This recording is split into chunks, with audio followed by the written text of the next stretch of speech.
मुनासिब था रवैया जो अपनाया गया इमरान खान की जानिब से, या फ़ौरन माफ़ी मांगनी चाहिए थी, या अब ठीक है कि चार्जेस को फ्रेम होने दें, फ़र्द जुर्म आयद होने दें?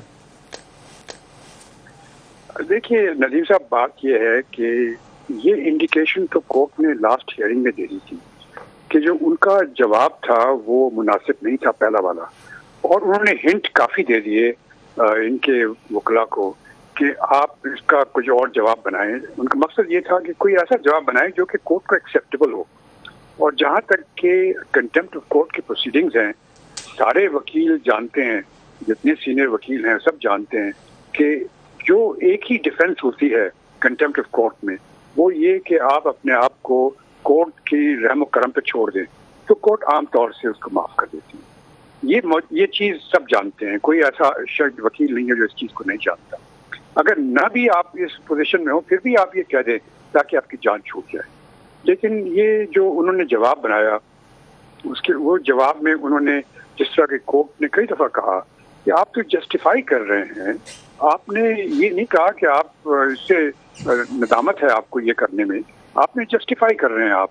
तो बार बार हिंट्स दिए, और उस वक्त भी मौका था कि वो खड़े होकर कह देते कि जी मैं आप माफ़ी मांगता हूँ और अपने आप को आपके रहम करम पर छोड़ता हूँ, लेकिन नहीं किया उन्होंने। अब उसकी क्या स्ट्रेटजी थी, उनकी सियासतदान की अपनी स्ट्रेटजी होती है, हम तो वकील लोग हैं, हमें पता नहीं, लेकिन उनकी अपनी स्ट्रेटजी थी। सर, आप बीइंग ए फॉर्मर जज, आपसे मैं अगर ये राय पूछूं कि एक बड़े सियासतदान को, बड़े सियासी लीडर को, जो फॉर्मर प्राइम मिनिस्टर भी है, एक सियासी जमात का सरबराह भी है, अदालत के सामने अपने आप को अगर वो ये कहता है कि अनकंडीशनल अपॉलॉजी करता हूँ और ख़ुद को अदालत के रहम करम पर छोड़ता हूँ, इससे उसकी इज्जत बढ़ती है कि घट जाती है?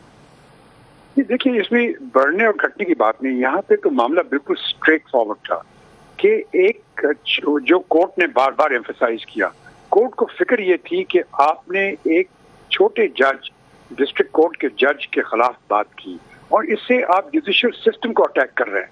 अब आप ये देखें कि हर रोज हंड्रेड्स ऑफ केसेस जो है डिसाइड करती है छोटी कोर्ट्स, तो अगर आप उनको अंडर प्रेशर रखेंगे, कोई भी खड़ा होकर उनको धमकी दे देगा, तो कभी कोई फैसला हो ही नहीं सकेगा। ये एक चीज कोर्ट ने बार बार पॉइंट आउट की।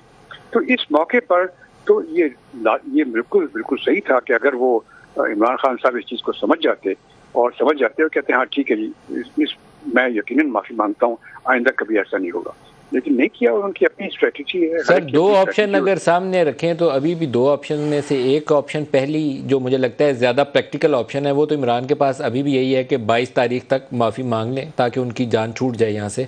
लेकिन अदर ऑप्शन जो है चार्जेस फ्रेम होने वाली, वो अगर शुरू हो जाती है तो फिर अदालत की मर्जी और मंशा।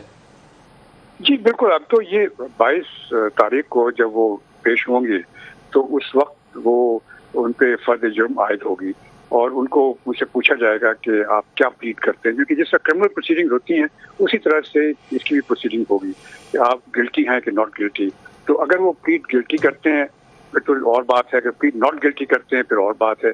अगर वो प्लीड गिल्टी करते हैं और कहते हैं हाँ मैंने गलती कर दी, मुझे गलती का एहसास हो गया और मैं अपने आप को कोर्ट के रहम करम पे छोड़ता हूँ कि मुझे माफ़ कर दे दें, अगर वो इतनी बात कर दें तो मेरे ख्याल में शायद कोर्ट जो है उनको माफ़ कर दे। ये हो सकता है, और ये भी हो सकता है कि ना माफ़ करे, लेकिन ये भी पॉसिबिलिटी यही है कि शायद कोर्ट माफ़ कर दे। और अगर माफ़ी नहीं मांगते तो फिर क्या इम्प्लीकेशंस हो सकती हैं?